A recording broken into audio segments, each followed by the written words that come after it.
and we're starting off with a special guest, Mr. Drew Crit, otherwise known as RipRoutine, who recently hit on TikTok 100 days of ripping. Bravo, my good friend. Love the consistency. Listen, how the hell have you made it through 100 days? Are you just that addicted to ripping packs? What's going on here?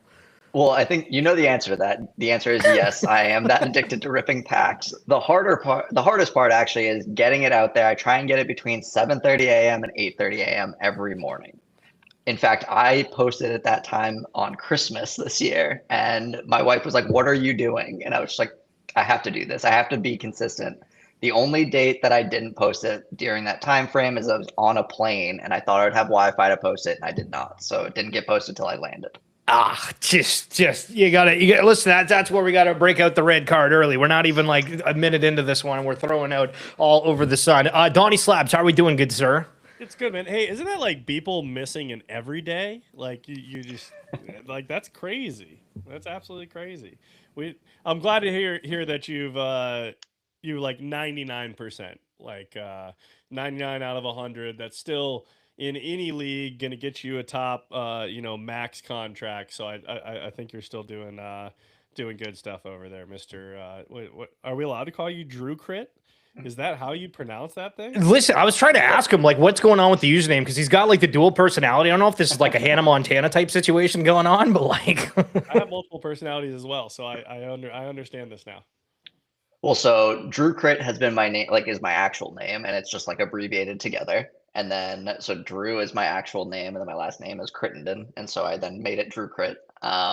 Yep, so you guys can all find me now. But also RipRoutine is basically what I go by on TikTok. I created this. It was not supposed to be something that I was going to put my face to ever. Like my friends didn't really know about it for a while. In fact, most of them still don't know about it. It was like the Web3 persona version of myself was Drew Crit, and then me being addicted to ripping packs became RipRoutine. So that was kind of the deviation. But then, yeah, I know Schiller wants me to try and bridge the gap a little bit more, but I don't think I'll ever rebrand from Drew Crit. So it'd have to be like a full crossover if I ever went to other socials. Drew Crit _ RipRoutine. There we go. Yo. That is what we are looking for. Okay, so traditionally what we do if this is your first time clicking on the stream, we go through a whole bunch of news. We talk about different topics with these guests, and traditionally the guests are a little bit later in the show, but this one we're starting with the guests here earlier, and obviously Mr. RipRoutine is here to start. But if you guys haven't seen, Major League Baseball posted this today. Do you have a favorite Pokemon? Charizard, probably. Blastoise, the big turtle with the water guns on the shoulders. That guy's pretty sick. What's the blue one? He looks like an alligator kind of. Bulbasaur? Mewtwo is definitely a boss. Probably go Snorlax. Probably Zapdos. Growing up, I just loved like an electric bird. I thought it was sweet. Dialga, my favorite, yeah. My favorite Pokemon is Dragonite. Yeah, come on. It is Torchic, and then the evolved form of Blaziken. That is my favorite. I'm just trying to master set the Mega Evolution base. I'm like 4 cards away. Pikachu? Pikachu.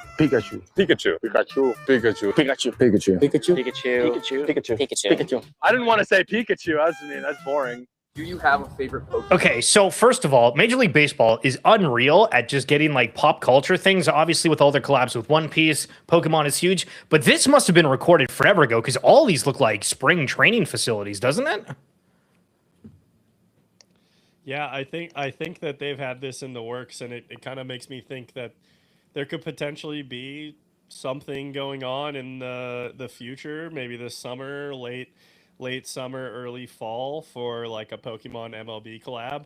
I know so far there's like Pokemon Go MLB collab right now where you can like get special stuff for spinning, gyms and Pokestops inside certain stadiums right now.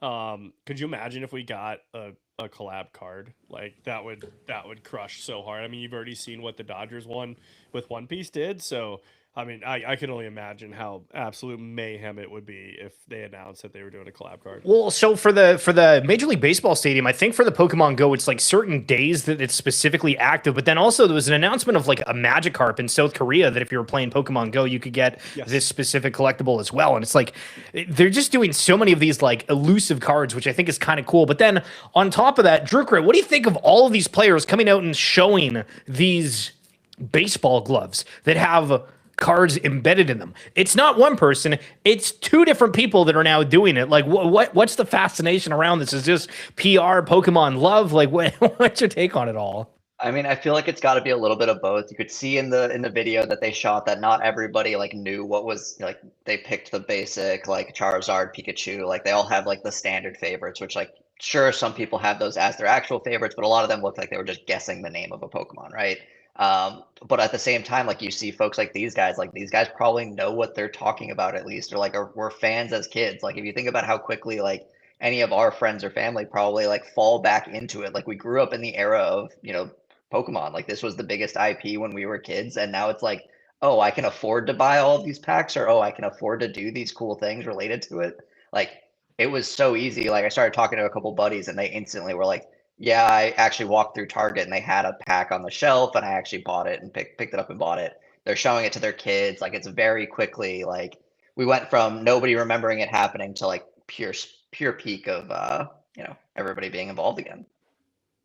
So with the fact that we are, you know, not wanting to only focus on Pokemon, because I know that I do that a lot, I wanted to talk about two massive sales in the world of sports. And so the all-time record for a solo Michael Jordan card just happened for $4.25 million in a private sale. All right. So that's number one. And then number two, we just had the most expensive Kobe Bryant solo card for $3.15 million. Now, this is a PSA 5, so a little bit different than this one, which is a 9. But, I mean, listen, RipRoutine, I know that you're really big in sports. I'm assuming you saw some of these headlines earlier. How are we breaking records every single day? No matter what topic, what genre, it's just on repeat at this point. Well, so I would go to Donnie for this, but I think that's actually a PSA 6 card with a 9 auto. So the big thing there is that the MJ autos are like they're super hard to get. He doesn't really sign autographs, and like getting a solid 9 or a 10 of an MJ auto is not seen anymore. That was something where when the Space Jam set came out this winter, I bought a ton of those boxes chasing the Michael Jordan auto. I did not get one, but you know, it was the chase that's there. So yeah, absolutely. You know, the graded autograph thing is kind of like next level when I found out about that, and like how certain players are notorious for like having bad autographs, so their autographs don't grade well. So like a really nice, crisp, clean autograph of theirs is like more rare than their just like scribble autograph that they do on the sidelines or before or after games. And so yeah, the grade of an auto 9 you know, is especially on this card with how old the card is and everything, like, you know, that's a pretty high grade for a Jordan. I feel on top of this, we also had like news coming out from Kevin O'Leary that was like, yeah, I turned down like a $20 million offer for one of his cards as well. And it felt like I'm starting to see a little bit more angst around people that are like, oh, everybody's just bragging about these big sales, but also it still gets the headlines, it gets the attention. You almost like need those to get the eyes. But again, then on top of that, you have the whole Logan Paul situation where he's now buying the One Piece mangas and people are losing their mind over that as well. But I mean, RipRoutine, you've been on here before. We talked about some massive sales then, and they're continuing. What's your thoughts on just the market overall? Because, you know, we've had X amount of people say, hey, you know what? We need to have a cool off period for these trading cards. And it feels like that's just not happening, period. yeah, I mean, it's been crazy to see, especially in like, you know, Pokemon. I think we saw it, and it's actually been like a steadier growth for Pokemon, I feel like, where some of these sports cards are just going astronomical. Like I know the Pikachu Illustrator was one, but we're just seeing it time after time with the sports. And then also like NFL Topps just got the license back for NFL. Topps Chrome is just like, you buy that at MSRP, it's going instantly for 1.5x, even just like the retail boxes. You pick them up for 40, they're $65 at retail. The hobby boxes were I think like $350 at MSRP, they're going for like $1,200 already. These things are crazy. Like you can't find them anywhere. Like I have huge regrets of not buying more when I could, like on the website. Didn't hit any of the randomization, but like those are things that like right now they're still in print, they're still findable at stores, and they're instantly going like 2 or 3 times market.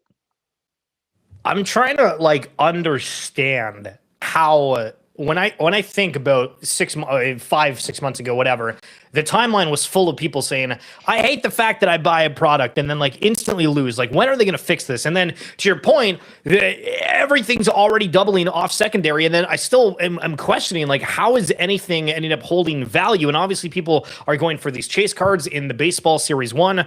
There was that, I'm forgetting off the top of my head, but there was that chase card from like way back in the day. It's not Hank Aaron. The Mickey Mantle. Mickey Mantle. Yeah. And so they have these different chase things, but like, is that all these products need to do is have a good chase and like bada boom, bada bang, you're vibing? So I think with Topps NFL, so first it's the first time they've gotten the license back, and then the other side of it is that like all of the cards are being deemed valuable right now. Like it's very impressive what they have done. Where we're kind of in the Top Shot effect, where like you buy the box, if you can get it at retail, like it's worth more. The cards inside, like you're not burning money. Like every single retail box that I've purchased, I've probably broken even, if not made money. Again, I'm counting like the $2 or $3 cards that people are right now are buying, but singles from that set are just insane. Like you get a base Jackson Dart and you pay for it's like a $50 card or a $40 card. If you get any parallel or any refractor of a Jackson Dart, you're paying off, the rest of the purchases for yourself. Is that back like when you could get a Panini Prism base Wemby, and it was like immediately you make your money, just like, so it's literally like silver border base, like super easy to just make your money on back on a very, very common card. Exactly. And that, like, I think that's the thing. And then also, again, like right now, because it is being talked about so much, people are buying those low price singles as well, where it's kind of like each card in the pack that like, you're like, oh, like I paid $2 per card in this box, but you're like, oh, somebody's actually willing to pay me $2 or $3 for each one of these individual low. I would be selling that at a lot on eBay. I would not. Could you imagine listing all those individual cards? Like that's, man. And honestly, that's like one of the things that like prevents so many people from selling cheap cards. Even like if you list it on TCG Player or anything like that, like it's just such a pain to sell a $3 card if you're not at a show, and then it has to be a specific $3 card that someone's looking for. So. Yeah, man, it's crazy. It's hard to offload the cheap stuff, but it is value, right? So like you see it as a value, but it's hard to actually extract that value out of it. Yep, exactly. And I think that, well, that's where it's tough with like some of the Pokemon packs as you get them, Ascended Heroes right now. I forget even what it's at, like $12 or $13, maybe even $15 a pack. Like you buy one of those, you don't get a hit, it's worth $1. Like you did not buy anything. That's bulk. You're reselling it for nothing. Yeah. Where like right now the bulk in the Topps Chrome is actually, again, like you mentioned, the sale is what actually makes the value be real. But if you rip it, you're not like, oh, I instantly turned $20 into $2. You're like, oh, this is actually like $10 worth of cards, even if you'll never sell it and realize that value. Yeah, agreed. Well, so what? I mean, obviously you've got a lot of cards, and this is maybe a stupid question, but like, do you just hold on to everything? Are you trying to sell most of the cards? Like, I mean, I'm going through these, and there's certain packs that you have, and I'm just like, okay, he just showed me about 100 cards of baseball, like right here, one of these. These are absolutely hilarious to watch because I'm just like, okay.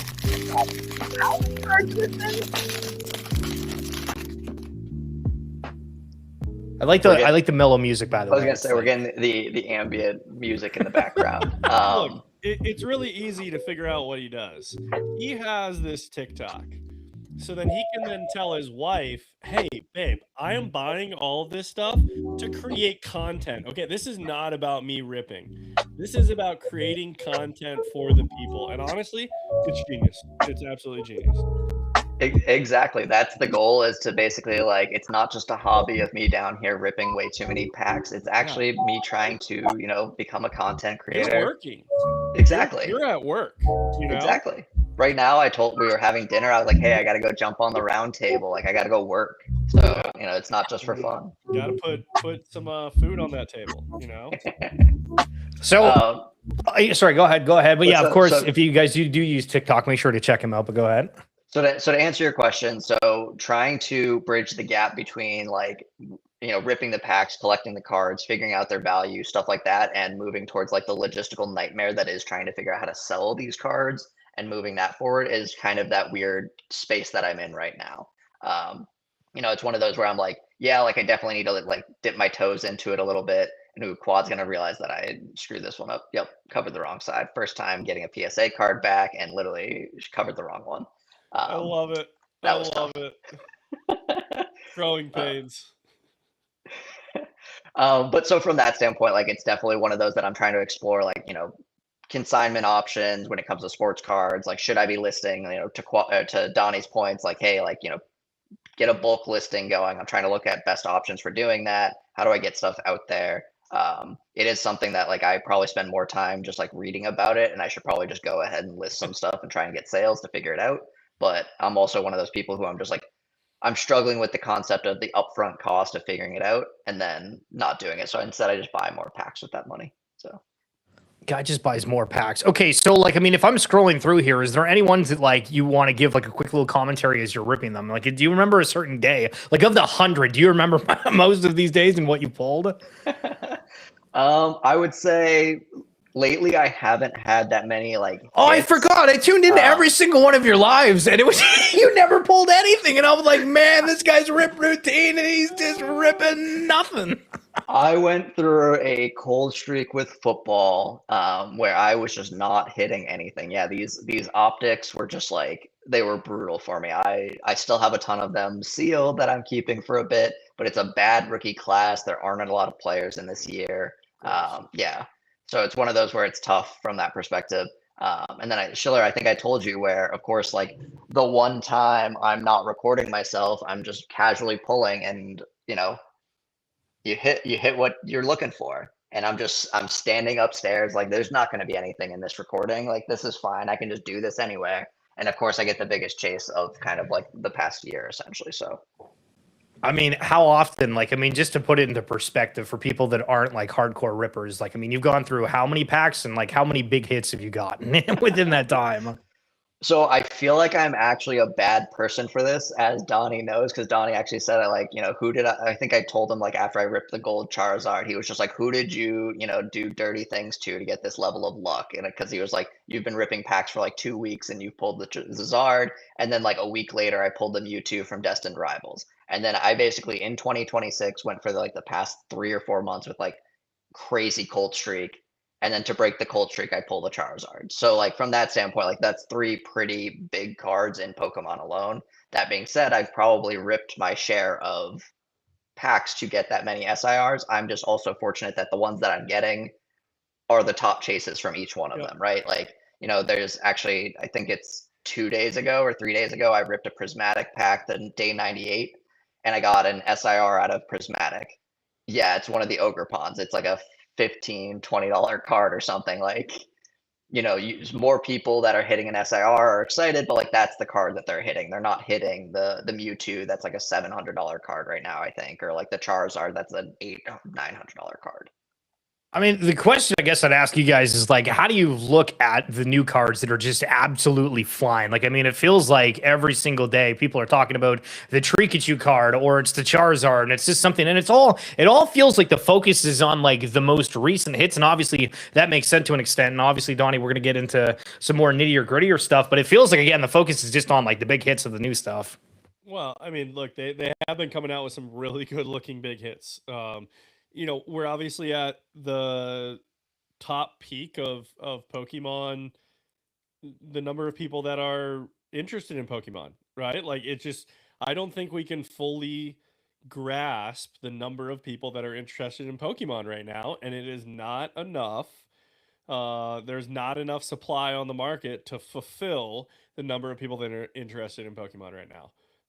And so because of that, there's not enough of these hits out there. If you go look on TCG Player for, the Mega Dragonite and the Mega Gengar list, there's not that many listed at all, like even for crazy amounts of money, right?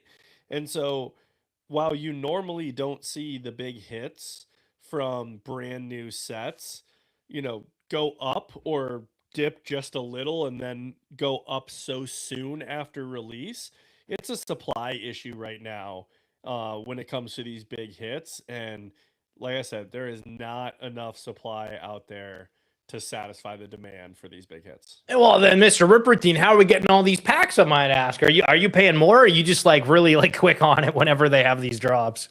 Well, it's funny because the video that you are showing is the one that you can find packs for in stores. Like that's perfect order. Like if you go to a Target or Walmart, like maybe not any day of the week because they are getting picked up. It's just sitting over time. You don't have to be standing in line as the restocker shows up. But from that standpoint, like I mostly get my packs online. I do a lot of it through like last night I hit Walmart for Ascended Heroes bundles. There you go.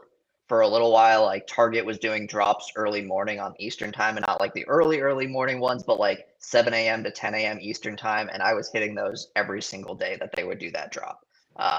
Now Target has made it so they only drop between like 3 and 5 a.m. And while I did that once for Ascended Heroes, they then, shortchanged me a couple times, and I was like, all right, I can't do this. It's just bad for my life.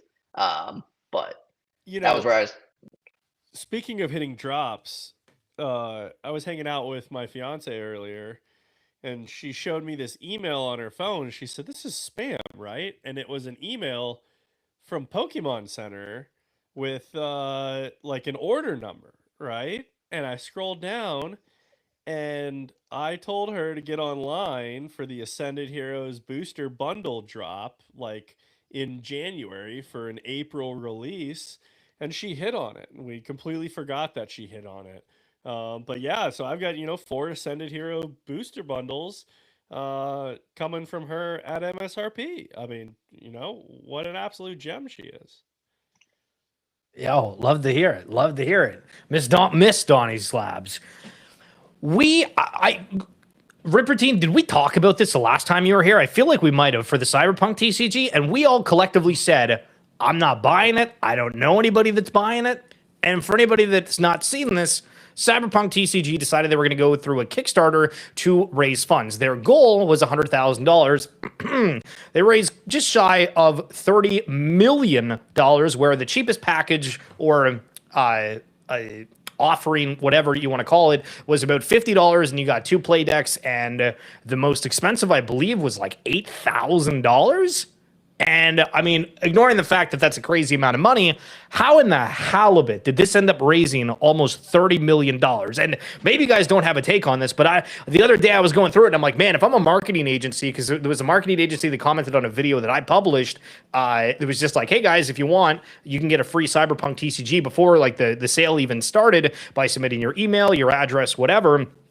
A marketing agency commented on that being like, we're so happy to be a part of this. And I was like, man, to be a marketing agency and say, hey, we like helped the Cyberpunk trading card game raise $30 million. If they had to spend $1 million or whatever to help support that, I mean, that's not a bad idea. But obviously it was way more than that. So, I mean, Donnie, we'll start with you and then Rip, but thoughts on Cyberpunk TCG getting close to 30 mil? Oh man, I've literally never heard of this before. So like I'm shocked at this, but I'm not shocked because there are so many little niche followings of games, IPs, characters and things like that I mean, look, 48,000 people backed it. That's not that many. To raise that much money, that is not that many backers, to be honest with you. I'm not going to embarrass myself and try to do the math off the top of my head on what each of those backers spent. But that, if you said, hey, you raised $27 million, I think you raised it from way more than that amount of people. So I'm like shocked, but not shocked because you can get 50,000 people that like something to come together and buy it. Rip, thoughts on it overall? I mean, I think, all 3 of us went through the NFT cycle together. So, I mean, I think that's somewhat case in point. Exactly what we're seeing is like, do I think Cyberpunk is going to be like the next big TCG? And the answer is no. Like, I don't think their IP is big enough, but did we see teams raise money, like crazy amounts of money because NFTs were hot? Yes. And so like, do I think that this is a team with like a solid IP? Like, I'm not hating on it whatsoever, but it's just not, it never broke out of its shell. Like I have a bunch of friends who played through the game, who have played through it multiple times, but it's not something where like I can see them going and wanting to buy it. But there's also the TCG aspect to it where it's like, ooh, like these could be worth a lot of money in the future. Well, in order for it to be worth a lot of money in the future, you have to buy early. And then also like the IP needs to mean something to somebody else. And I think the part that kind of differentiates Pokemon from everybody is like, we're interested in it. But then my friend's kids are buying it too. Like I'm creating like homemade packs for him that he's like, yeah, he doesn't care about anything. I send him bulk shinies, energy cards. He puts his energies into top loaders. Like, do I think that this is going to catch on with Cyberpunk? Like, I just don't think that that's the right IP for that. Wait, Well- should we be buying some of these just as like a hedge? Well, I think it ended, but then they were like reopened it. So it's like, what the? Why do you have a deadline if you're just gonna reopen it? I don't It's a understand late that. pledge for available rewards. Yeah. Like, do we almost need to buy a couple of these just to like not be left off in case this does become a thing? Well, I think you might have missed the promos. That's the thing, the question with it though, because I think it was similar to the Izuki that if you ordered, you got like I think it was like 3 or 4 like specific promo cards that unlocked at a tier of like, hey, we brought in this much money, and so these are something that every order gets if we've hit these milestones. But you know, for the video game, I almost forgot about it, but I got reminded the other day, like when it launched, it was too early. Like people were complaining about the amount of bugs for it, and it was supposed to be one of like the biggest games of like the year, and it kind of flopped initially, and I don't think it got the same pizzazz. But I mean, hell, what if the trading card game ends up taking more? But we got MeepleDad coming up, a rip routine. Did you end up grabbing a pack, sir? I did. We We got some perfect order. perfect Okay, order okay. You know, chasing some gold here. I think the biggest hit I've gotten from Perfect Order has been the Clefairy, so we haven't hit I don't anything. have high hopes. So Donnie, you're in charge of letting us know what we get. Fossil Rowlet. I'm telling you, you got to keep your expectations low. Pavilion, you just got to keep them low. Ooh, tough. That's terrible. That's the thing. That's actually the worst part about this set is that this is the rare. That's bad. I was just saying, Donnie's like, I have no hope, and then there was actually no hope. I told you, man. Like the best way to go into this is thinking you're going to hit absolutely nothing, because then you're jazzed when you hit something. Exactly. And you know what? I do it for content. Exactly. That's the thing. See, he's got it down. He's got it down. Yo, RipRoutine, I appreciate you coming on. We'll have you back again. Enjoy your evening, and we'll chat soon, good sir. Thanks for having me, guys. See you later. All right, Donnie, listen, do you feel weird that we're doing it like kind of in reverse where you have the guests first, or do you prefer them later? No, okay. No, man.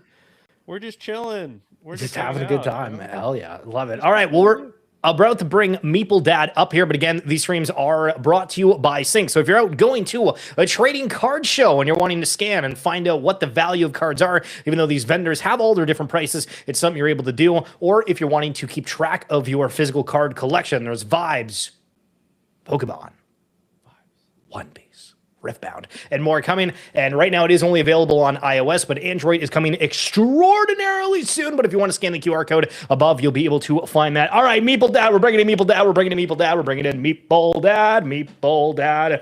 We will see if the camera is there. Yo, holy smokes. What an unbelievable setup behind you. Can you explain what is behind you?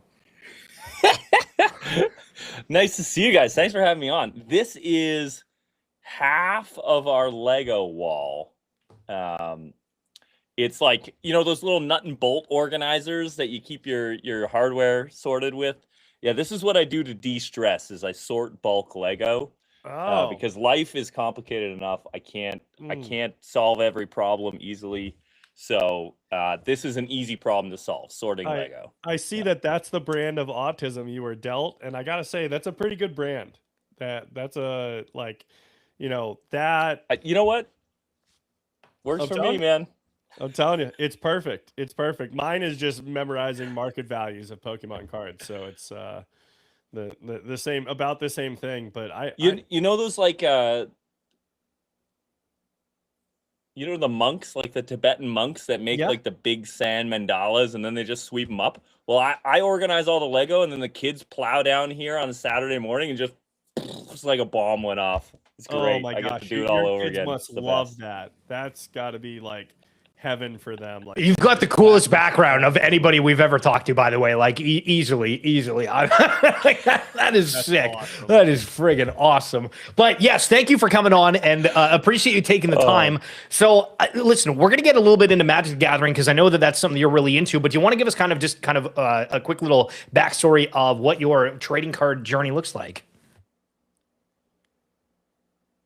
Well, yeah, absolutely. So, I mean, the first thing I'll do before we even get into that is I'm going to riff on the Cyberpunk situation. Oh, yeah, for sure. Yes. This game is blown up, dude.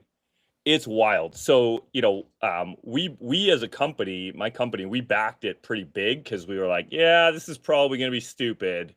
So we went in pretty heavy on the Kickstarter. Which we don't normally do. We don't do a lot of board game or trading card game Kickstarters, but this just seemed crazy enough that it might be great. I've got people hitting me up like, when's pre-release? We've got when's the tournament starting? I had a quick look at the game, and the game itself actually doesn't excite me. Like, I don't think it's going to be a good trading card game. But I've learned over the years, man, it just doesn't matter. It doesn't matter. If people are pumped about it and it's their favorite flavor of crazy, then it's going to do well. So, I've learned over the years that, I can't be smarter than the market, and I'm not going to try. So, I mean, that's fascinating to know that you did that. Notes, Yeah. And, I don't think we're when you were talking about that $8,000 bundle, like what kind of maniac would sign up for this? They clearly built that specifically for local game store retailers that wanted to get a starting inventory. They sort of sidestepped the whole distribution channels to make that build. So, I actually thought that was a pretty clever way of sort of creating a wholesale option in your Kickstarter. Because now we got a discounted price, we can mark it up and resell. So are you a Night City legend? Is that the tier that you guys went in on? I actually, I'll be honest, I actually don't know because it's not my department. I just know, Rob in ordering was like, yeah, we're going in big. And he talked to me and said, we got to run pre-release and events for this on a weekly basis at the shops. So I don't know how big he went in, but he went in pretty big from what I understand. So now I'm curious. I got to bug him. Yeah. No, that's so impressive. It looks like the $79.99 is the Night City Legend, which has 54 booster boxes, like full 36-pack boxes in it, and a bunch of starter decks and power decks. And the interesting thing is a serialized metal card is part of it, and I could see that I could see those being extremely valuable for hopping on that. Yeah, and those are the sorts of things that tip the scales for us of like, okay, we're going to want to get some wholesale, we're going to be able to burn through 50 boxes, no problem. We may even crack some for singles, who knows what this game brings. But if we've got like a showcase piece like that we can, who knows, list for $1,000 or something, maybe it sells. If not, we'll use it as the first place prize for the first big tournament we run,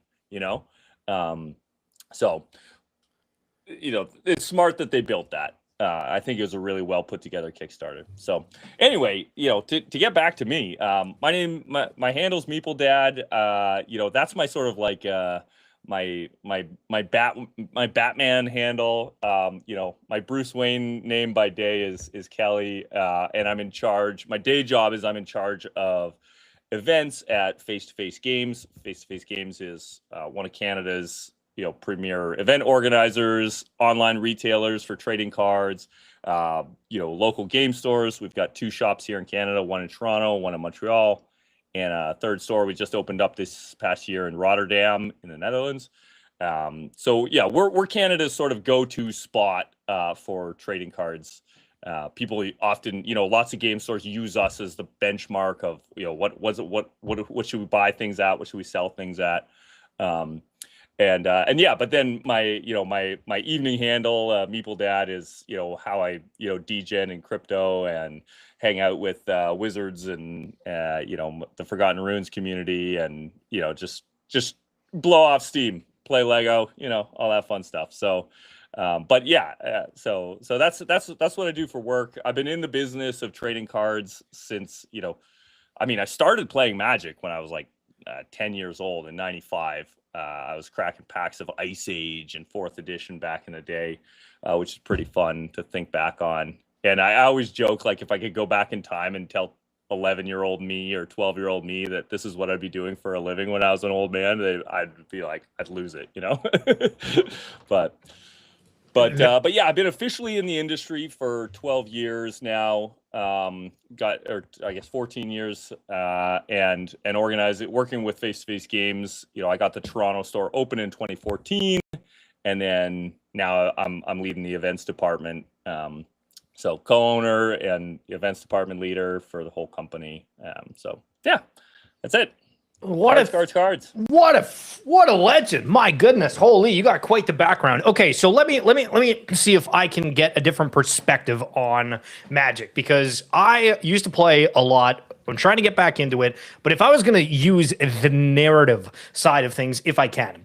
So Secrets of Strixhaven launched the pre-release last Friday. It officially launches tomorrow. Now, I would say from just my little circle of like going online, watching whoever, it's felt like there has been almost no buzz around that. Now, again, this is my particular circle, not a huge amount of Magic the Gathering people, except for, a few people here and there. But what my question, I guess, or presentation is, it felt like Lorwyn Eclipse had all the attention in the world and was immediately superseded by like Teenage Mutant Ninja Turtles that had kind of this narrative around it of, oh, it's going to be like a shorter print. People were like sort of negative around it, but it was like, okay, so Lorwyn Eclipse was great.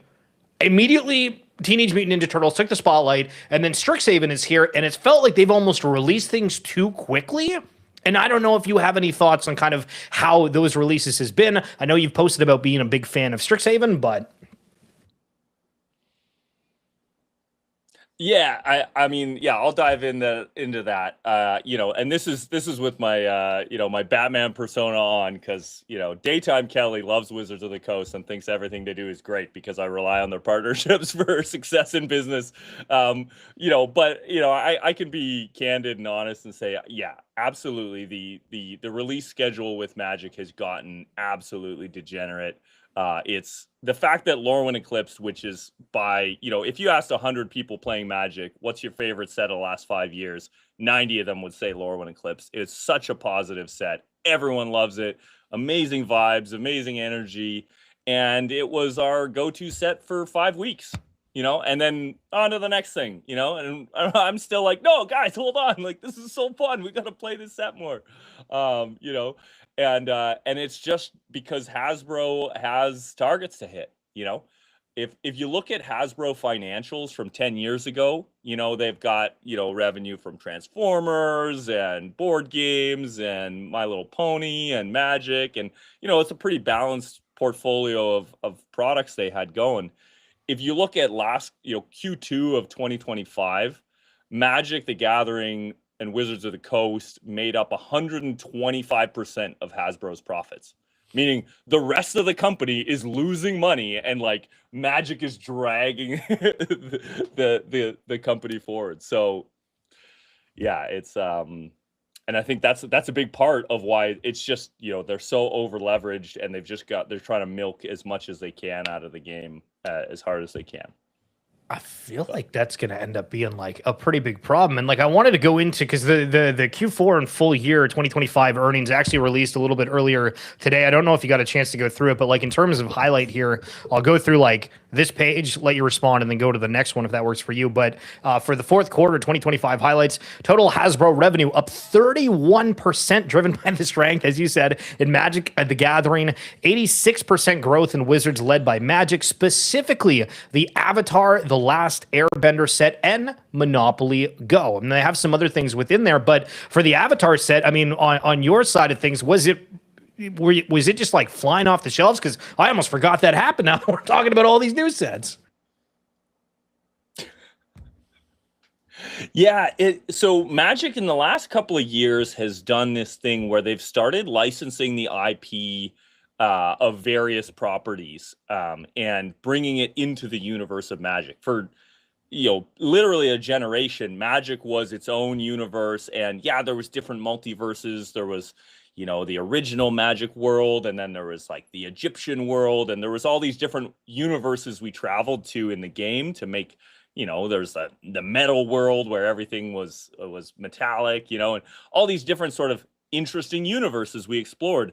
But as they started ramping up production and ramping up, you know, the cadence of things, we used to spend an entire calendar year. We used to spend 12 months in the same universe.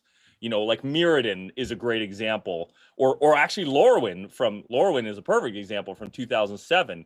In 2007, we spent a full year exploring the world of Lorwyn and the idea of, oh, there's the night side of the world and the day side of the world. And so we got to see different characters and we got to follow them, and they had stories and lore and all this stuff. And we got to enjoy it for a year. But as they started turning up the heat, they're now, okay, we're just going to do one set on each world and then jump to the next place and jump to the next place. And so even Lorwyn Eclipse is a throwback to a previous world that we know and love. And so there's no shortage of, you know, it's easy to understand that they started running out of ideas. There's only so many universes you can invent. You know what I mean? And so, you know, in the past couple of years, there's been some rough ones. There's like, oh, it's Thunder Junction, which is like, you know, all your favorite characters, but they're wearing cowboy hats now, you know, it's like a Dust Bowl set. And then, you know, there's another one that was like, oh, it's Ravnica, but like everyone's in the game of Clue and everyone's a detective now. And they're like, okay, sure, guys. Like, we call them like the hat sets, you know, whereas like, just what hat are we putting on for this set? And so then they started getting into these, they called them Universes Beyond, pretty clever marketing, where we get to explore other universes. And that means, you know, it started with a Walking Dead crossover. Then we had Warhammer 40,000. And then now they've just started going, you know, Ninja Turtles doesn't even make any sense at all. These don't look like Magic cards. You know what I mean? Yeah, the Walking Dead, yeah, exactly. So, but Avatar was phenomenal because Avatar is at least kind of high fantasy adjacent, you know, they did a really good job with the product. The set made sense. You know, when you talk, I don't know if you're an Avatar fan, but the waterbending rules, the rules around what waterbending cards were made sense relative to the rules of Magic and the story and the universe of Avatar. You know, they did a really good job building that. So it wound up being way better than I thought it was going to be. I was really down on it at first, and I actually loved it. So, you know, again, I've learned over the years, hold my tongue. I'm not smarter than the market. Just ride the wave, you know?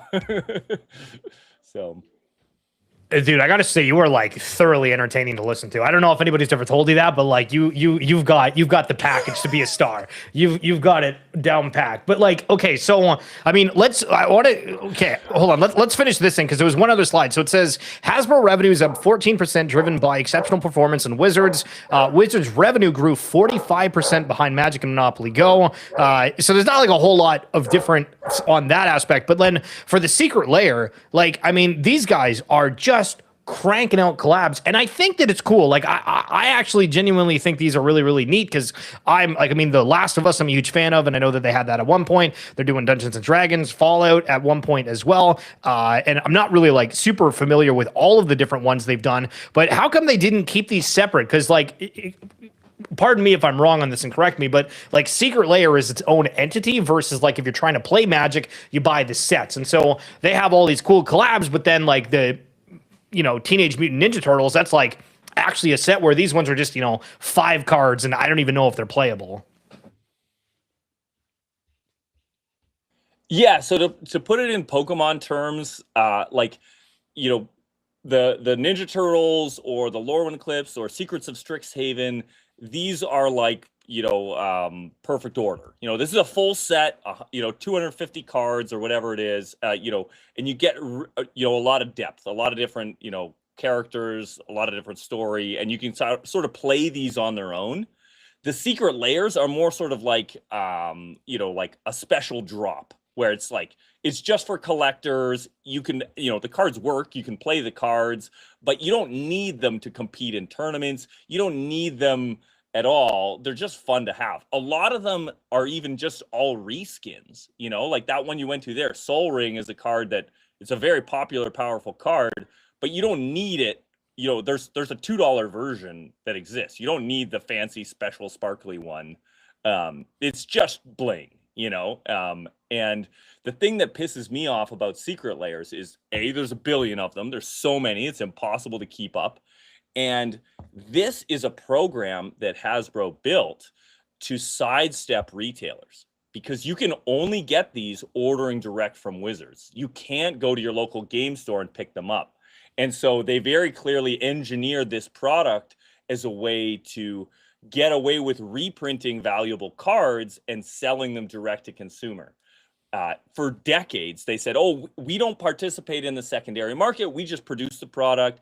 Game stores get in there and trade, and the market would determine the value of these cards. And so you'd run into situations where, oh, this card is really, really good, and it was only printed in this one set, so it's worth $150, And then when Wizards got the taste for Secret Lairs, it was clear somebody in the Hasbro boardroom was like, well, if this card's $150, why don't we just print more and sell them? And someone said, great idea. Secret Lair Furby, and so they built a whole Secret Lair program specifically so they can do targeted reprints to inject supply into the market for the rare stuff, the hard to find stuff. And they disguise it enough of like, oh yeah, it's got a new skin on it, it's a different flavor, but in basic supply and demand, if there's more versions of the card, it's going to come down in price, And so then us as a retailer, we've got 30 of them in stock, and now they're worth $4 instead of $150, and we're pissed off about it. But it is what it is. That's life. Donnie, how come we don't own any Furby Magic cards? I mean, I kind of want one. I'm not gonna lie. Honestly, I like Furbies. I really do like. Furbies are like the nostalgic, ugly creature of my childhood, and so yeah, when you brought those up, I was like, honestly, might buy my first Magic cards right here with Furbies. Like they're cool, and like the foils and everything, they look fun. They've really taken a page out of the Pokemon book in the last couple of years. It even as recently as 5 years ago or 7 years ago, all Magic cards basically looked the same, and there was the boring version and the shiny version, and that was it. And they've really started playing with where do the borders of the card end, what different art styles can we put in, how can we use the actual words on the card as part of the artwork, and get crazy with these wacky foil textured cards and stuff like that. They're really leaning into it, and Pokemon led the way on that. Pokemon's just been beautiful. Like, I just love opening Pokemon packs. Like, oh, it's so shiny. I just love this. I don't know what it is. I don't care. It's just cool. I want it, and Magic's trying to, oh, we can do that too. Yeah. Here we go. That's just this is great. I love this. So let's talk a little bit about what you do for these tours and whatnot, because I think this is super cool. And I'm going to be totally honest with you. I had no idea that's what you did until you were like, hey, yeah, come down to a tour at some point. I was like, hell yeah, I would love to see you in person. So, I mean, what's sort of like the logistics? What are some of the things that you have to run into? I'm fascinated to know, because this is all on the competitive side, right? To be clear, this is not card shows. This is going to try to compete in Magic, right? Yeah, and there's very, in the Pokemon market, we typically say that 80% of Pokemon cards wind up in the hands of collectors, 20% are in players' hands. Most people who love Pokemon just they got a binder of cool bling and they like to show it off, and they like cracking packs. New pack smells, a drug in itself. But in Magic, it's about the other way around. Yeah, there's collectors. Yeah, there's super casual, players who play at their kitchen table with their cousins. But 80% of the population is in Magic because they enjoy the game, they like the strategy, they want to compete. And there's a wide range of competition. And at our shows, we have both sides of it. So there's the competitive tournament where you can win the invite to the regional championship. And when you win that, you go to the world, the Pro Tour and the World Championships and all that. But we also just have people who just come hang out and jam all weekend, and they just come to play some cards, meet some new people, play for fun. And so there really is both sides of it. The tour for us is a loss leader. You know, we don't try to make money running these competitions. We try to put up good prizes. Even for the casual players, we make sure when you come out, you get a bunch of cool stuff. You get a new deck box and some promos and some prize tickets to go spend at the Chuck E. Cheese wall and all that. Because we just want you in the room, right? We want to be able to sell cool stuff to you. We want you to pick up that new Furby you're so pumped about. And when you have old stuff you want to trade in, you sit down with our traders, and that's how we make our money. That's how we, you know, pay the bills. So the tour, I get the fun job of just being like the bringer of entertainment and joy. And I joke about, I love working at the prize wall at these big events because I get to feel like Santa, you know, like everyone's coming up and they've got money, these prize tickets that it's not real money. They don't have to feel bad about spending it, you know, like they don't be like, oh, but rent next month, you know, like, no, it's just funny money. It's Kelly bucks. Let's blow it. Let's crack some packs. Let's buy some new foils, get some crazy stuff and have some fun. So yeah, I get maybe the best job in the company. It's pretty awesome. I like thoroughly enjoy that for you, and I definitely agree that you should be in charge of the fun money and all the activities on that front. So, on like kind of a side note with this, like I'm imagining, I mean, you guys, I mean, obviously, like I'm familiar with face to face, and you guys, you know, 100% correct in terms of like Canada's really goes to you guys as a thing. But how does it work for you guys with like having partners with people that are also players, like other companies that are trying to connect with you? How does that work? Because I mean, I'm imagining people try to sponsor some of these events too. Yeah, so our primary, you know, on the tour is sort of like game agnostic, but it's really mostly Magic. We're primarily Magic. We've done some, you know, dabbling in Riftbound, you know, the Star Wars Unlimited, Lorcana, stuff like this. You know, we actually just had a big Lorcana event last 2 weeks ago in Calgary. We're helping organize the big Riftbound event in Calgary at the end of May. So, you know, we're dipping into that other stuff, but it really is mostly Magic for us. And so when we get into it, you know, these games are like, you know, people are just pumped. They're just excited to come be a part of it. And I completely forgot your actual question. So no, I'm just curious about like partnerships and whatnot, and people that are like wanting to work with you. Is it something you get like a lot of inbound requests on? Yeah, for sure. So we've got, you know, there's a bunch of different facets of that, right? So we've got a contract with Wizards of the Coast where we are in charge of organized play for all of Canada.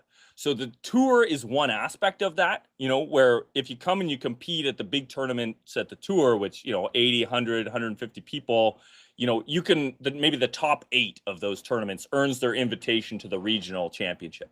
But we also work with all 400 local game stores across Canada to try to get them to participate as well and host something in store that's a region, you know, like a qualifier for that regional championships. And maybe at those only like the first and second place get that invite to that regional.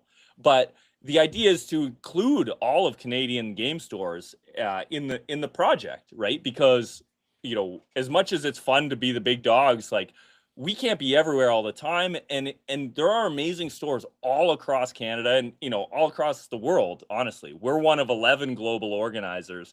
We've got, you know, 10 other friends around the world who take care of their own region. But for me, it's about getting the most number of stores actively participating in the program as possible, so that there's the most opportunity for players to get out on a Saturday afternoon and compete in their regional qualifier. And then when we do those big weekend shows, like the one in Ottawa that I was inviting you out to there, that's the big regional championship. So that will have the sort of end of season playoffs. There'll be 300-400 people in that tournament specifically. And then there'll be another 300-400 people in the room just playing games for fun or playing another qualifier for the next season. And for those big events, we bring out a bunch of different vendors. You know, the other big players in Canada, Fusion, Stronghold, House of Cards, they always come out. But then we also try to bring content creators out, you know.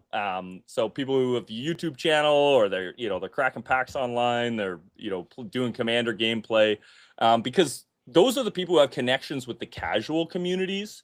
you know, the competitive players know how to find us, but we need to reach everybody. And so, you know, Joe Schmo, who just watches some YouTube videos of his buddy who he thinks is funny playing Commander games or casual games, those people have a lot to offer. So we bring them out, give them some goodies to hang out for the weekend, tell everyone they're coming out. Yeah, and then we try to get like official Magic artists out to all of our shows as well. That's really important to me personally. I'm a huge fan. You know, all of these games are just they're just rules text if you don't have artwork to go with it, right? And especially with Magic, for me, the history and the richness of the artwork over the generations is something that is just, you know, I remember being 10 years old, you know, and I open my first pack and I see this like war mammoth, you know, and he's got these big tusks and a saddle, and I'm in there, you know, I'm in the world. And like that artwork, to me, I still see it in my mind when I close my eyes. And it is one of the things that hooked me and made me fall in love with the game. You can imagine these stories playing out as you're playing the cards and attacking and casting spells. And it's like, you know, it's like watching Lord of the Rings, but I'm in charge, you know? And the artists bring that to life. So we always bring a couple artists out. I'm old school. You know, most organizers globally don't do this anymore, but I pay for their hotel when I invite an artist out. I say, you know, you're my guest. You know, you're not in charge. You know, I'm picking up the bill for your hotel. And they, you know, they do signatures and they sell prints and maybe do some custom pieces for folks or whatever. So, yeah, so that's what partnerships looks like. It's all over the place. Yo, hell yeah. Well, if you're Canadian and you're wanting to play a little bit of Magic the Gathering, make sure to check out face-to-face games. MeepleDad, it has been a distinct honor chatting with you. I'd love to have you on back again sometime soon. But honestly, thank you so much for taking the time. Yeah, super happy to be here. You know, as you can tell, I love just getting up and getting excited. So thanks for having me on, being a part of. We didn't even get into crypto nonsense, so we'll save that for the next time.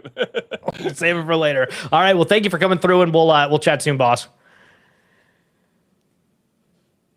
All right, Donnie, how are we doing? Listen, I know I didn't bring in Donnie too much on that one. He's just kind of hanging out, having a good time over there. No, you are totally fine. I do not know much about the Magic world to begin with, so I don't really have too much to bring there. I am like, man, I could pick his brain about being a shop owner, though. I mean, it's just there's so many things that go into being a shop owner. There's, you know, risk and overhead and things like that. Man, I'd love to know what a shop owner feels about, you know, Pokemon having a charge market instead of MSRP and things like that, because, you know, good allocations. And yeah, I'm really curious on the shop owner side of things. I'd actually like to pick his brain on a future episode of that. Well, we will absolutely do that on a future episode. But with that being said, we have another special guest that I'm actually thoroughly looking forward to. And dude, you can't see behind the stage, but both Meepledad and Bismack have like showed up super early, and I think that's like the first time ever. Normally, people show up like literally 60 seconds before, and these guys are waiting behind the scenes. So let's bring up the good old Bismack on here and see the alpha, because I think he's gonna bring some good stuff. Bismack, looking beautiful. How are we doing, boss? What's up, guys? Can you hear me?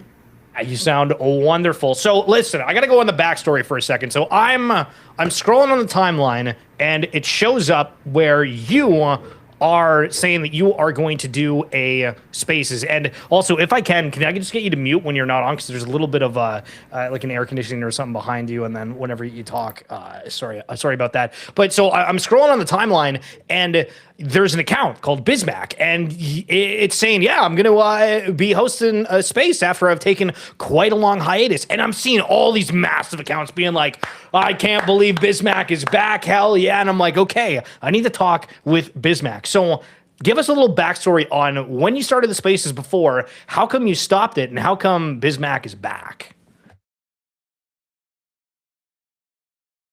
Well, first off, thanks for having me on, guys. I would say, in terms of the Spaces, I have to give credit to Pokebondo, who, you know, around this time last year, while, you know, the market was exploding, Prismatic had just released, no one could get any product. There was a lot of frustration from, you know, longtime collectors, people who were joining the hobby, and people just wanted a place to vent, to talk. At first it was really exciting that the market was picking up in such a way, but I think there was just a need for people to come together and have an opportunity to talk and share their opinions. And I think X/Twitter is really unique in that they have these spaces where people can go live and just talk with no video, and so people can join in and request to speak, and so there's really this nice and low barrier to entry for people.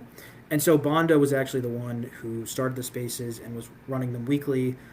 He had a kid, so he had to stop and become a father and all that. And so I kind of took it upon myself to carry the torch a little bit and keep doing the weekly spaces.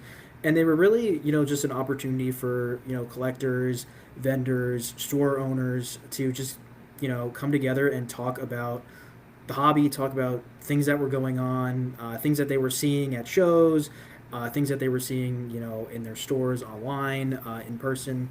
And it's just it was a really great opportunity for community to form during a really pretty tumultuous time for a lot of people. And it stopped just because life is just picks up, and I started a new role at work, and there was all this transition, more traveling a lot now to the West Coast, so there was a timing issue. But yeah, I think absence makes the heart grow fonder. So people, after a couple weeks, especially the holidays and New Year, there was a long hiatus, but we're trying to get back into it, and trying to run that space because there's just a lot, as you can see, demand for people who don't even participate in the space through voice chat or through even in just typing in the chat. They just say, I like just to have it on the background while I'm playing a game or something. It's just nice to hear people talk about the hobby in a natural kind of free flowing way. So it's been a great experience, and yeah, I was hoping to keep having it at Wednesdays on my X/Twitter account. It's just at Bismack _. So every 8:30 p.m. at Eastern time. Schiller, I'm going to jump in here, okay? Because we have to use this as an opportunity to give you your flowers, Schiller. I think Bismack can probably agree how impressive it is with how consistently you stream. Literally, my dad the other day when I was home was like, you know what? It's really impressive how Schiller is so consistent with his streams. Every single week he's going live. Every single day, basically, he's going live.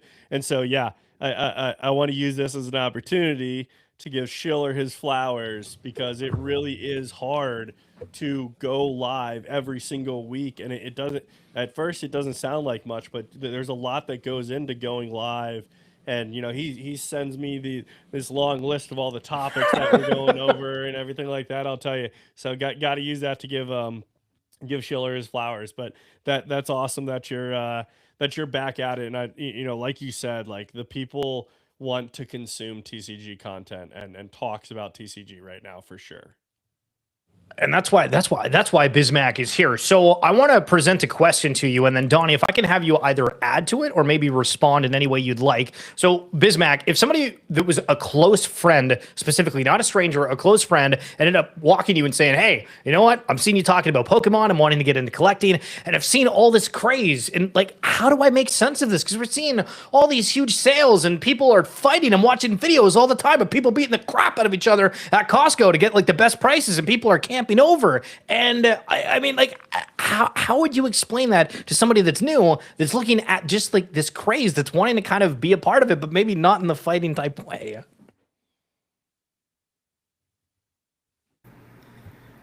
I mean, I would say, first things first, the biggest thing for anyone who's new to the hobby is to have really clearly defined goals of what you want to collect, the types of things that you want to collect. I think every new collector, and I was guilty of this, someone, even if you had collected for a long time, you took a break, came back into it, rediscovered it. I think the general pattern that I found is when you first get back into the hobby, you go on a ripping spree. You're trying to buy as much product, sealed product as you can, just to rip, to have fun, to open the newest thing. And so you end up with a lot of like random, you know, EXs, full arts, illustration rares, and your collection's all over the place. And you're spending a ton of money, first of all, and you're spending probably way over your budget if you have a, you know, this hobby budget.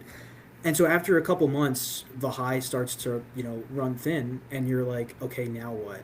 And so I think a lot of people, when you could do that when product is super cheap, like early Scarlet and Violet, when you could get like booster boxes for like $80. When you know booster boxes are like $250, $300 out the gate, like this is not sustainable, right? And so, in terms of how would I approach it, and how do you make sense of prices going up, and then new market highs and then crashes and things like that, I would say it's all about pattern recognition. And the biggest thing that I could tell people, and I'll give an example with the 151 Blastoise. So about, what is it, late February, 151, all the singles shot up really quickly, right? I think the Blastoise was like an sub $100 card. It hit a high of $225, and in a span of maybe like a week or two. And what I would tell a new collector is this: I would say, don't panic, don't FOMO. This card shot up in price. Okay, what I can guarantee is going to happen in the next, you know, few weeks, couple days. It's going to come down, but the price is going to hit a new, you know, price floor. So it's not going to go back down to $100 again, but it's not going to stay at $225. So today, that, you know, Blastoise EX is now, I think the lowest you can buy it is $150. So $75 cheaper than its high, but about, you know, $50 more than what it was before it spiked. But if you understand, you know, this pattern recognition of things shooting up really high, you know, people FOMOing into that, and then, you know, after the hype, it kind of finding a new price floor, I think as a new collector, that's really important, because it really helps you figure out when to buy, but more importantly, when to sell. When 151 was doing that and all those singles were going up, I offloaded some of my, you know, excess 151 singles. I sold a damaged Blastoise with a crease on it on eBay during that hype for $140. And I mean, I literally like a week or two ago, that card in near mint condition was less than that. Like it was $100. Like, so it just gives you, like, as a new collector, like understanding those peaks and valleys of like, look, if a card spikes in about a week, it goes up 50%, whatever, it'll probably retrace 25%, 30%. What you have to understand is it's not going to go back usually to that original price that it was before the boom, but it's not going to stay at that peak price in the short term. So I think FOMO is super dangerous for new collectors, but once they understand like that simple kind of, you know, peak and valley and that new price floor, I think as a collector, you know, as someone who, you know, buys and sells, if you can take advantage of that, if you can leverage that, you can understand that, I think in the long run it benefits both as a collector and someone who buys and sells. Yeah, I think that's definitely fair. I think the one thing that I would add, and I think you kind of like hinted at it in terms of, to recognize patterns, you have to have time in the market, right? And so with time, I would tell people that they need to be patient and like learn the market, right? And same thing, you said you can recognize these patterns. If you've been watching cards come out, get released, come out, get released, and you can start to recognize how quickly they drop, how quickly they like reach that bottom and look like they're about to turn to where they like pick back up, right? Like where the initial dumpers are done dumping and now it's this accumulation phase where it's just going to slowly start ticking up, right? And then each time you get a reprint, you'll get some initial dumpers, and then, you know, but the initial dump won't be all the way back down to where it was, right?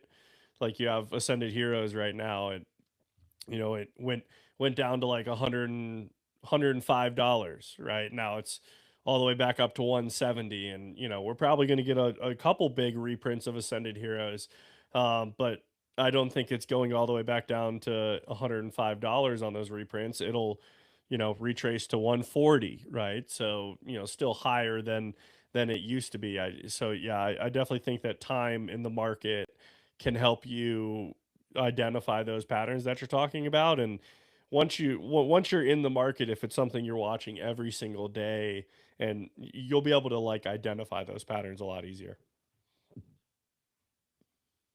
Now, question for both of you, because Bismack, I've seen you post a ton about selling cards, and Donnie, I know that you're out vendoring, so I'd like to ask each of you, has there ever been a memorable experience of selling and it going absolutely haywire, or maybe it was a great experience in one way or another?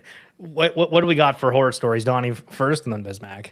Oh, I mean, the way you look at it, it can't be a horror story, because you have to understand that you could have taken that one item and held it for 6 months, 12 months. But if you're good at what you do, you'd rather have that liquidity, because you can turn that money over 4, 5, 6 times in those 12 months. And so, like, you know, kind of like they used to say in the NFT world, like, after you sell out of a project, don't go back and look at what the next sales of that NFT are, especially if you're in a project that's, you know, going up, just like Pokemon's going up. And so, you know, I've always done Japanese promos. Japanese promos has been, since I started, what I collect and what I like vend. And some of the munches, man, you used to be able to buy raw for like very cheap, right? Like the Rowlet was like a $30 to $40 card.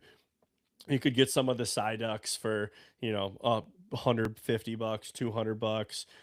Even the Pikachu was what, a $500 card at one point. So I've graded and sold off a lot of munches. Most recently is the Korokoro Mew has kind of become on a tear over this past 3 to 5 months, but specifically in these past like 2 months.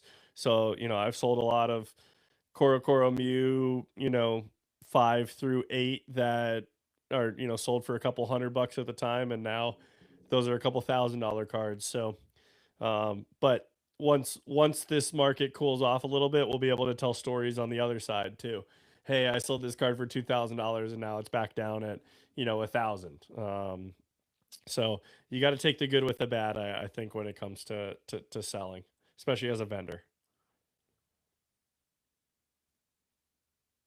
And Bismack, how about you in terms of experience of selling? Because I saw one the other day where you were talking about like a reverse hollow, and the eBay person reached back out to you and was like, what the hell's going on here?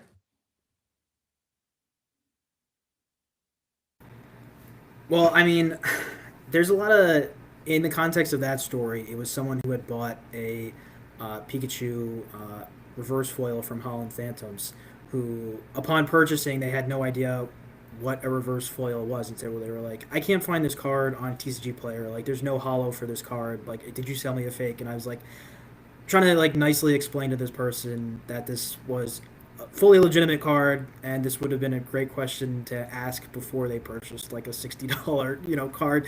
But I mean, it just goes to show that there's just so many new people, you know, entering the hobby, you know, every day.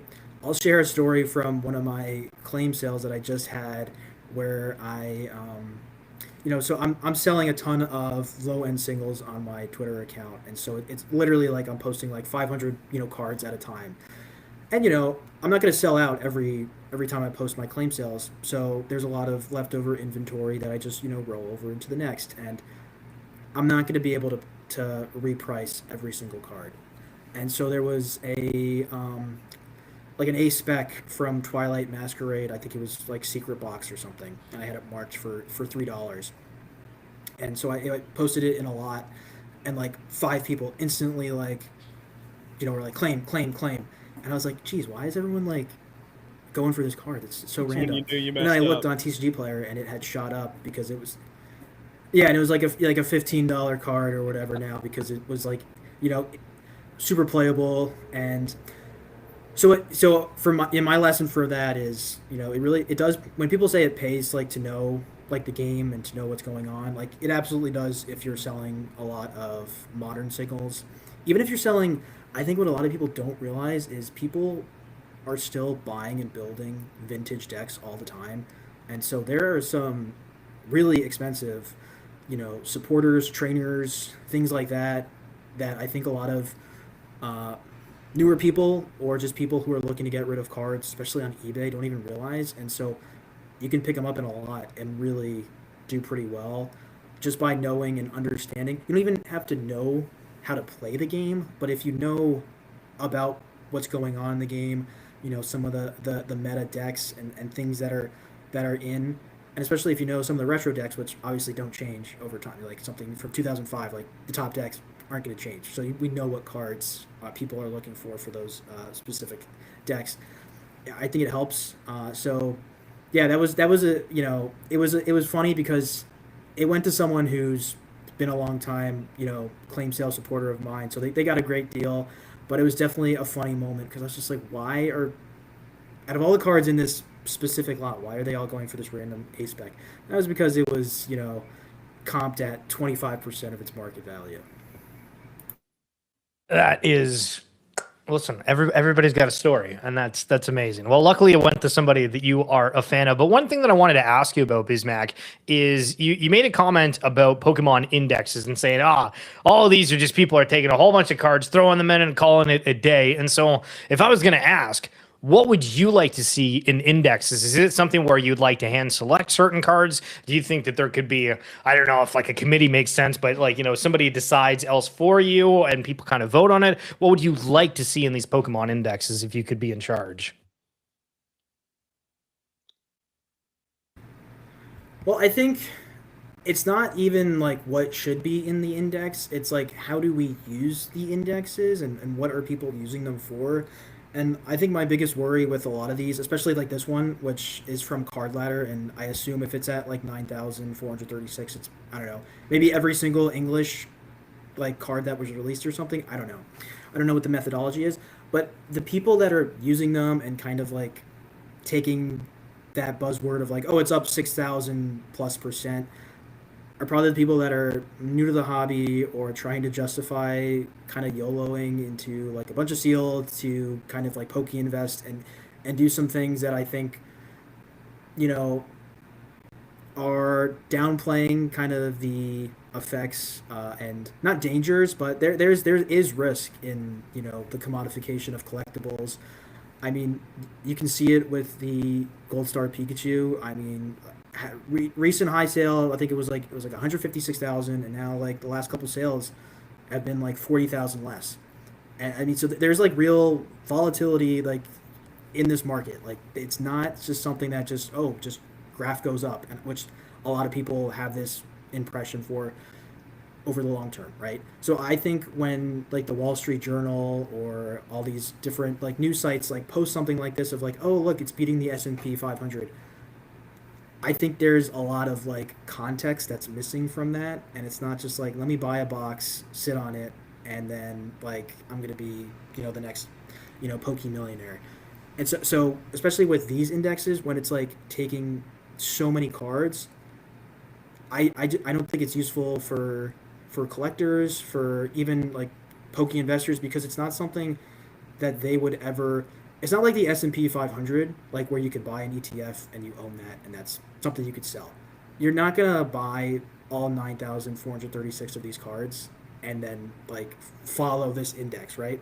Now there are like smaller indexes, right? There's one that's called like the S&V 100, and it's the guy posts it, and it's the Scarlet and Violet, like the top 100 cards in Scarlet and Violet, and maybe that's something like I think that does for each era.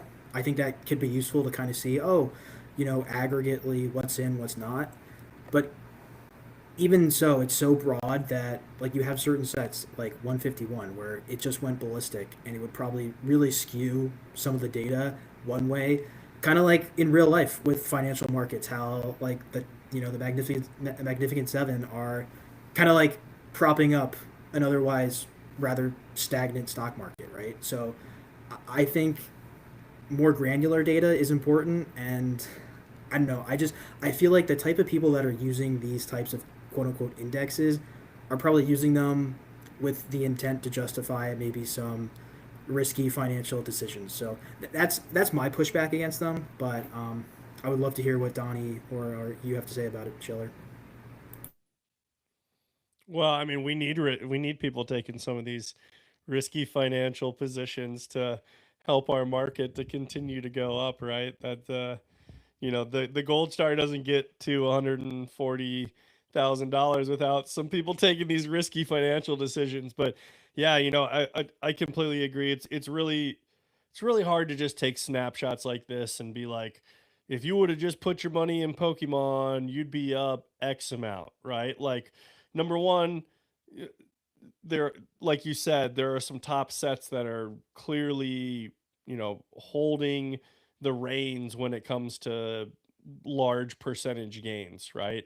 Now, I guess you could argue that sealed is probably your best bet when it comes to, looking for like long term, um, because individual cards can be so volatile.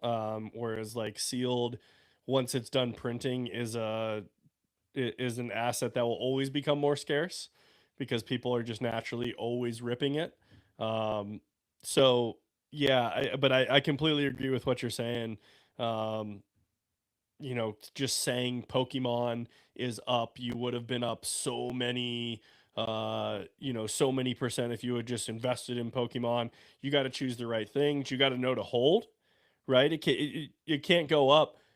Think about it. If to hold for 6,000%, you have to not sell when it's up 1,000% or 2,000% or 3,000. Like, you have to hold all the way up to there, and then you're still not realizing that gain yet until you sell. So yeah, I agree with you. It's a dangerous way to describe the Pokemon market, but yeah, it probably fuels people and their FOMO for sure.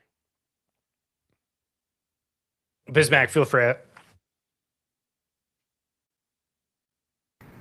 Yeah, I was just gonna say, just to kind of bounce off that, can you actually scroll down a little bit on? I think if you show the graph, it's really important because this is what people tend to forget.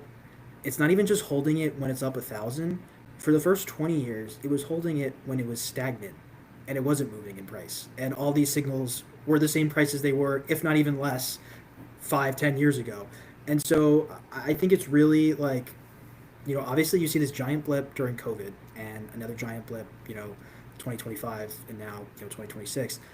But yeah, for the majority of the hobby's existence, it prices were relatively flat.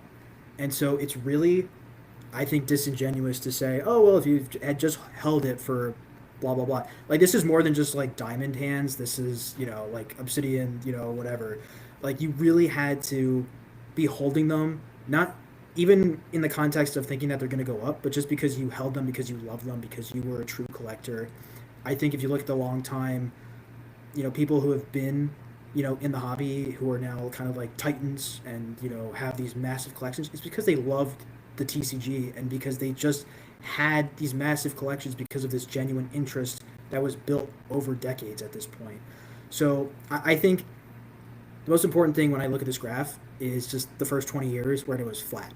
And that is why so much of this stuff is valuable now, because not a lot of people were holding it because it didn't have as much value and because there was an opportunity cost to it. A lot of other things financially were going up and down during this time. So if you were YOLOing into Pokemon in 2008, in 2016, you were probably kicking yourself because nothing really happened and, a bunch of tech stocks went up and all this. So, I think there's a lot of context missing when people just say, oh, well, it went up 6,000%. Well, okay, what percentage of that was in the last 2 years or 3 years, versus like the first 20, So it's really, I think context is important. And so I think stagnation is something that a lot of people in the hobby have never experienced before. And so that's when, I think the rubber meets the road for a lot of these people that are trying to build out these Poke portfolios. Yeah, I mean, if you were holding in 2008, you missed a generational real estate buying opportunity after the real estate market crashed. And from 2008 to 2016, your Pokemon did nothing. So yeah, that's a really good point. Is that opportunity cost of holding sealed Pokemon is there, and most people probably don't think about it because they don't know what else they would do with, $5,000 to invest, right? But there is a cost for someone that does know where to put it, even if it isn't just the S&P 500. And one thing that I wanted to kind of just highlight as we're wrapping up here, Bismack, I saw this the other day and I thought it was awesome. You're saying yesterday someone in the Poke community did something incredibly generous for me, not for recognition or clout, just because. This really is a good community built on genuine relationships with people who share a passion and love for collecting cards. Sincerely, thank you. Now, I love this, but I just kind of open the floor for a second. I mean, you've talked with so many different collectors in the space. Obviously, you had this thing that ended up happening to you. Do you want to just kind of riff for a second about how awesome, I guess, the card collecting community is? Yeah, and I think sometimes, when we're scrolling online, what sells is kind of the rage baity scalper, people clearing shelves kind of content. But what I think does get lost in the mix is all of these really genuine moments of really this is what true collecting is about. And so for the backstory, I posted in just like a buy sell trade thread that I was looking for some reverse hollow stamps, just and I was actually looking for them to buy, to sell, but also for my PC, and I had a couple people reach out, and I had someone DM me who I had only sold to before, and I knew that he was like, he's known as the guy who like was working on collecting, I think it's all 934. I think there's a 934 or 924 EX era stamps. And so he DM'd me, he's like, hey man, I have, here's like some cards that I can give to you. And I was like, oh, that's awesome. Send me your payment and let's get the deal done. And he's like, I don't like no payment necessary. Like, I just want to like, I have these extra dupes. I, upgrade it to, cleaner copies, nicer copies. I know you also have a genuine love and you want to collect these cards as well. I just want to give them to you for free, just because. And like people probably don't realize, but like EXR stamps right now are like not cheap. They're like very expensive. This is like $100+ worth of cards just because. And like it was honestly just one of the nicest things anyone had ever done for me. They did it in private. They could have easily, if they wanted to, typed in that thread like, oh, I'll give you a bunch for free. Just, and I'm this really nice guy. But, he did it privately. He's like, I don't want you to like tell anyone like that this was specifically me. I really just want to do something good just because.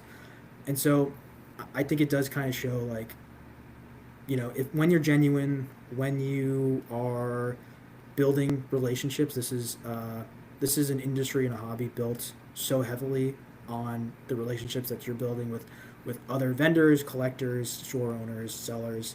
And so, if I do believe, and what comes around goes around, and doing good for others, and especially when there's no maybe financial incentive for you to do so, I think it's a beautiful thing, especially in this type of market where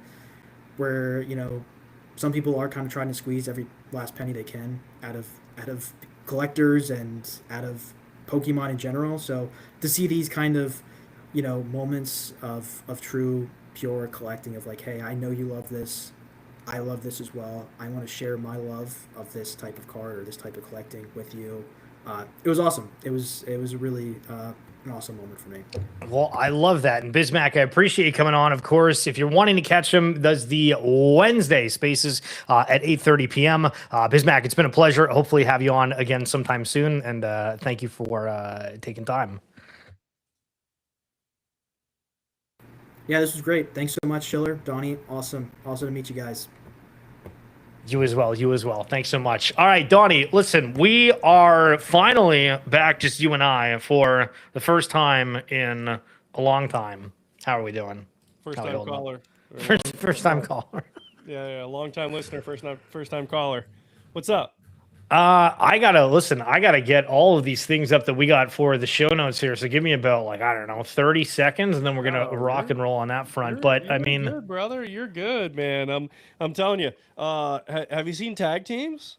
Have I seen the Pokemon cards? Yeah. Yeah. Have you seen tag teams? It looks like tag teams are on the run right now. Yo, okay, dude, that's some of the cards that I sold at a card show. Funny enough. Oh, well, maybe you're a bottom signal. Maybe I'm a maybe you're a bottom signal, brother. Maybe you're like Schiller sold.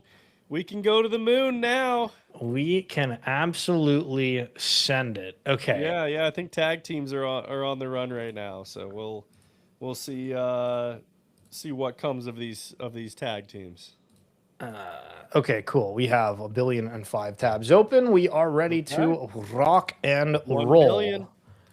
Wow, man, maybe that's an exaggeration, but it is absolutely quite a few. $1 billion. Yeah, okay, a little bit of Yes, Austin yes, Powers. I see. Okay, Did first you of grow up on the Austin Powers train? Was that like? Did your father? That was probably like some of the first movies we actually like watched together, like father. Son. Really? Definitely Austin Powers. Oh yeah, Austin Powers. Austin Powers. I feel like I watched a couple of them, but it definitely wasn't like a family affair. But that's Oh, I don't that's think amazing. my sisters or mom were really invited. It was more like Austin Powers is definitely like a young just a guy movie in general. Yeah. Fair enough. Okay, Donnie, when are we swapping out Pokemon packs for food? Have you done this yet? Yeah, actually, so one thing I did do was I traded some Pokemon cards for a loaf of banana bread. There's a guy that does banana bread locally, and he like bakes like 20 loaves, walks around to all the vendors going, "Hey man, you got some cards I can, get in exchange for some banana bread?" And yeah, I mean it works. That's phenomenal. It's crazy. Hell yeah. Okay, so this is kind of like I'm not sure how to like exactly tackle this. We're gonna have Golden on again next week. We had him on last week, but there was, and I brought it up earlier, where we have all this focus on like modern cards, but then all of a sudden there is these glossy original Pokemon cards of a Pikachu and a Jigglypuff, and people are talking about all these like little minor details of things, and all of a sudden people spent a couple $100 not too long ago, and now they're going for thousands upon thousands. Have you seen any of the conversations around this? Like, why is this all of a sudden like a discovery when we have so many people that are doing Pokemon research daily? Man, this is one of those things, and it's a huge reason why I don't do much vintage myself. Is I'm a firm believer in like what you know, and you should stay in your lane unless you gain knowledge in another lane that you want to go to, right? And little nuanced things like this in the vintage it happens all the time. A pretty famous one is there are some European prints of Rayquaza Gold Stars, I think, compared to American prints, and they're like a different. I don't want to misspeak here, but I think there's the one print's a little lighter than the other print. And they can go for niche amounts because they're a European print as opposed to like English North American print.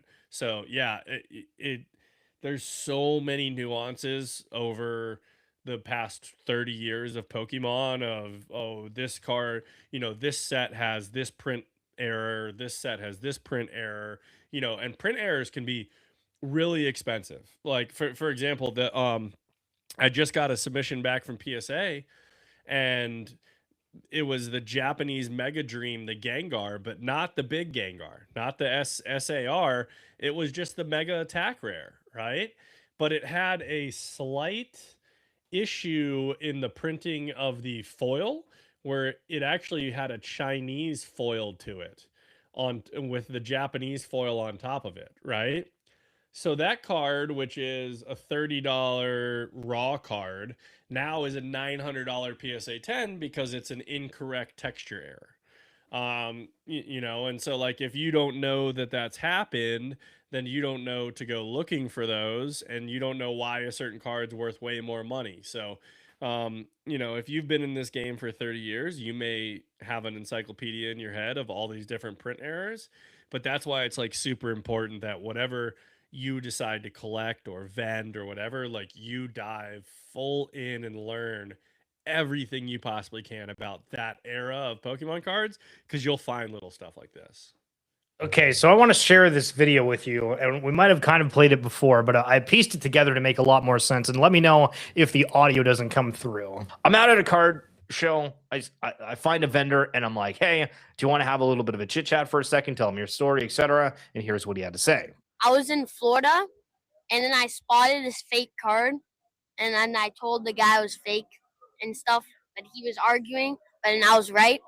And the video went viral and it got 7 million views on TikTok. Yeah. Okay, so when he said that, I'm like, I feel like I should have seen this before. I should have seen this before. And then this crosses my timeline just the other day. And this is what he's referring to. Can I see that card?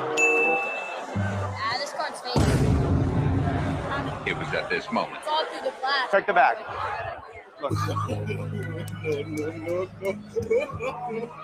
Oh my god, it is. Holy shit. Until instantly. That's shit. Well, that's a waste of money. I see them all the time. Damn.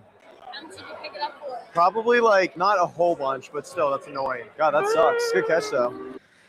Donnie, how is it that I go to a card show, I interview a kid, and it just happens to be a person that goes viral on TikTok, and it's just, I don't know. I feel like it's a me thing. It's great. I love it. I love it.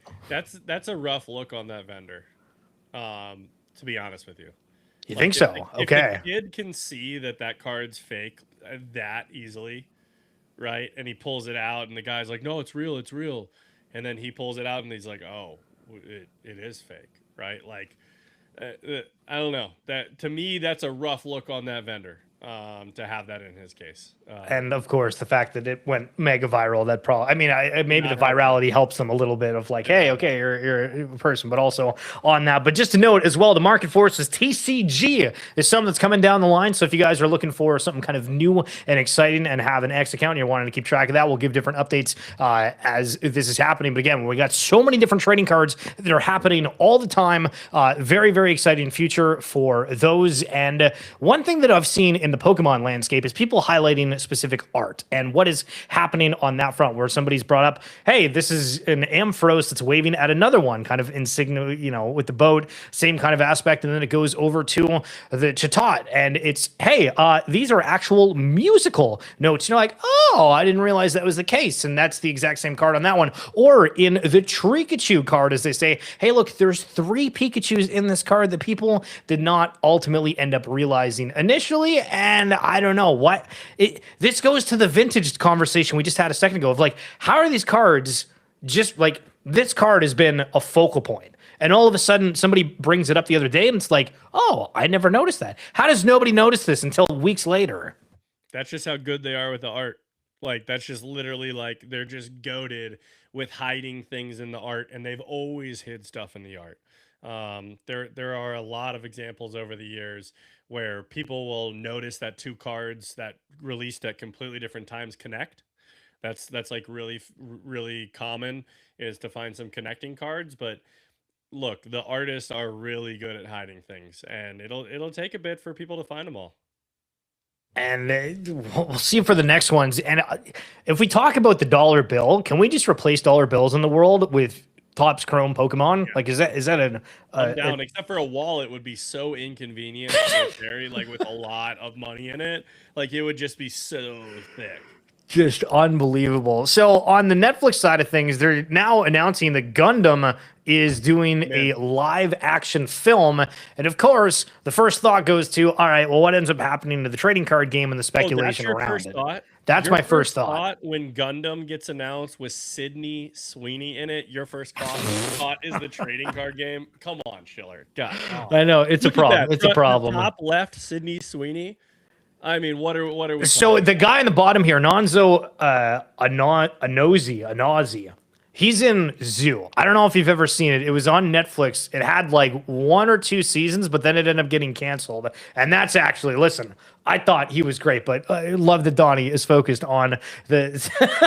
Dude, I have no idea what movie she's in. I just know she's in my algorithm, and that's all that matters. It's all that matters. But I mean, it is something where, all right, the entertainment, we talked about this on one of the most recent streams of, all right, we know One Piece is doing all these things. Pokemon's Pokemon. And okay, what's the arms race look like for some of these newer trading card games, and Gundam getting a little boost from that. And if you haven't seen, Call of Duty is apparently getting a movie as well in theaters in 2 years, 2028. So very, very far away. But my first thought, again, what about the Call of Duty League and the esports trading cards, Donnie? What's going to happen to them if all of a sudden Call of Duty is wildly popular from this movie? Oh man, who has any idea? Is everything going to filter back to the cards? Is it Everything, always just back to the everything, cards? everything's goes filtering back. Everything's filtering back. As is this. Somebody pulled some of the Topps SpongeBob cards and got them signed by the voice actors. Yeah. I think these are cool. I know that we were talking about the Furbies and the nostalgia aspect not too long ago, but I think on the side of SpongeBob, that stuff is incredible. And then, did you see this story from New York Post and how just this guy got crucified on the timeline? So he sells some of his vintage cards to pay for a wedding. And everyone is not congratulating him or anything. They're like, this is going to be the biggest regret of this guy's life. What, getting married or selling the cards? Selling the cards. Okay, gotcha. I didn't know if they were like anti-marriage or, maybe they got out of a bad marriage and that's why they were against it. I mean, look, as someone that's literally actively planning a wedding, weddings are super expensive and you probably shouldn't spend that much money on them. Especially this guy, $40,000? Like that's crazy. Like there's so many other things you can buy with $40,000 that I hope, well, my bride definitely does not want me spending $40,000 on the wedding or selling any Pokemon for it. So I think I lucked out here, but man, yeah, he's probably getting roasted pretty hard because of all the things to sell. It's not that vintage, I can tell you that. Yeah, Pokemon cards continuing just to go up only. And the final thing that I wanted to kind of leave us with here is the prospect of it feels like the card market isn't going to stop. Now, there's multiple big buyers out there, and then this came out the other day that was regarding Lewis Hamilton. 7-time Formula One world champion Lewis Hamilton has joined with leading trade card retailer Dave & Adams Card World to launch Card Culture by Lewis Hamilton. The joint venture will, that gets cut off, but it's talking about how Dave & Adams, which is, I guess, a card store, is wanting to do exactly what Card Vault with Tom Brady did, but with Lewis Hamilton, which to me just screams, okay, so we're going to have more and more people that are buying inventory of trading cards. Well, look, Lewis Hamilton being like when you say that he's going to do this internationally, yeah, Lewis Hamilton is kind of like the Tom Brady of international, of the UK and obviously Italy right now because he's with Ferrari. But man, is this kind of like a boyfriend chameleon situation where Kim Kardashian is seen buying Pokemon cards out at this card, and now he wants to open. So this feels very boyfriend chameleon to me. I completely forgot that happened, and not even too long ago, because she was at the card show with someone that was, I think, her kid, and then the day after, or if not even that same day, they were out at a specific card store ripping packs with Steve Aoki, and Lewis Hamilton was there. Yep, absolutely, and they're dating right now, so I think that's a little bit of what is going on here is he's getting into his booze hobby right now. So that's hilarious, funny, and Donnie is quick with it. But that's going to wrap up this TCG Roundtable. Thank you so much for the guests, and of course, you tuning in. If you are having a collection of your own that you're wanting to keep track of the value of, if you scan the QR code right above me, you can download the Synced app, who's a presenter of these TCG live streams, and whenever we go live throughout the week, covering the latest and greatest in trading card news. Riftbound, One Piece, Pokemon vibes, more trading card games to come on the app. But listen, Donnie, appreciate you as always. You're a gem, and looking forward to next week. Yes, sir. Should be a good one. Okay, guys, have a good night. We'll see you then.